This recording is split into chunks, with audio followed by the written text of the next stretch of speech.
All right. So the first thing I want to hit on with this is understanding the lead's journey. So what did they do to get to us? What's their level of intent? What problem are they trying to solve? So from the different team lead sources that we have, all of these people are coming to us in a different way.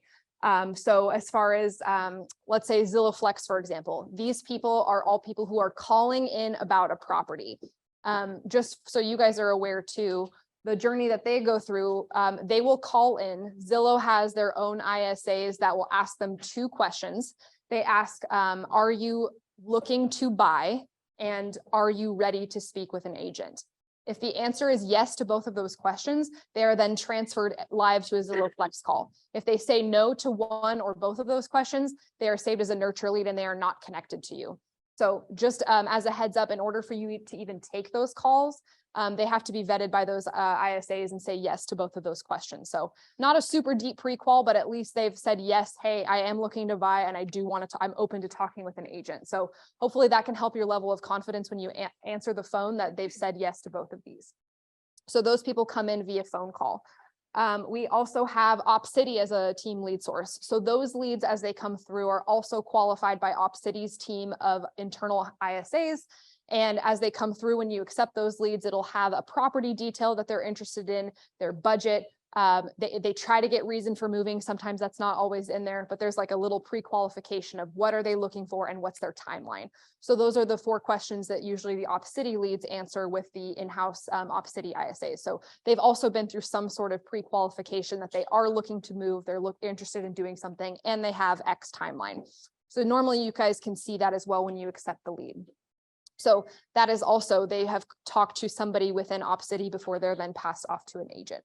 Obviously, ISA appointments are working raw leads, which are way more top of funnel. So not all of those leads are as high intent as, Zillow Flex or as OpCity, because they're just raw leads, right? And so the ISAs are the ones who are calling through those to filter out and sort those people who are ready to do something now, right? So their qualification process is a little more rigid than some of these other ones, because we know that we don't just want to set you up with a warm body. We want to set you guys up with somebody who has an intent to buy. We know their criteria, we know their motivation.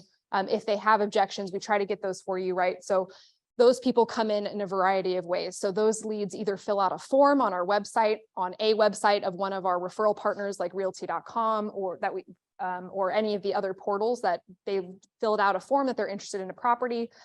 Some of them are call-ins. They've called in on one of our listings, or they've called in because they've saw our number on our website. So those can come in both through website forms and through call-ins. So the point of this is that the leads that you're working from the team have come from something. You're not working a raw top of funnel lead who's just clicked something and filled out a website.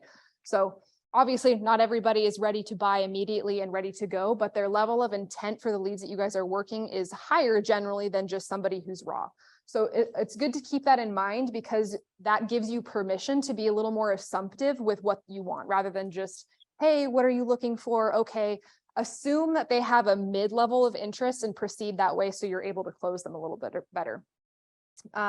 Same with Veterans United. They have a pre-qual conversation with the Veterans United lenders, so they also have some level of intent. So it's just good to think about where they've come from, so when you finally meet up with them, that you're not starting from zero, right? So thinking about this can help you have smoother conversations. And then lastly, how can we tailor the experience to them? What are they looking for?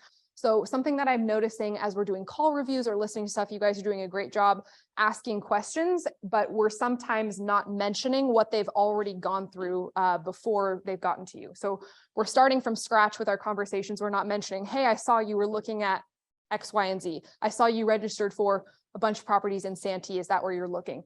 We're just asking, well, where are you looking? So it's really important to use the data that's already been given to you as a way to not start from square one, but maybe start from a level up, because they have filled stuff out. So just keep in mind that the more that you pay attention to this, the easier it is to leverage your conversations and not start from scratch. Any questions about where these leads come from, their own journey, comments on that? Yeah. OpCity, are they? Don't forget. OpCity doesn't look at the same rate, right? So what is the what is the process for those guys before they land, as opposed to like the questions that you said that they asked with the Zillow Flex? So yeah, so the difference is Zillow Flex will ask, are you ready to talk to an agent and are you looking to buy right now, which is the main difference. OpCity doesn't, I don't believe their ISAs are asking if you're ready to buy now. They'll still ask, are you ready to talk to an agent, because it's a live transfer, but their timeline might be further out. So usually that's probably the main deciding factor between those two, is they're not being asked a timeline question the same. Good question. Are you proud of me? I actually remember to use this, Thomas. Alrighty, so team leads, what are they? So just as far as for our own mindset, what categories this falls into, these are any ISA appointment leads, Zillow Flex leads, OpCity people, Veterans United people, people from the home buyer seminar, event leads that we do that you guys work, or inbound referrals. So team leads, think of it as any appointments or leads that you have as a result of being on this team is kind of a good way to delineate that. I know there's been some questions about that in the past.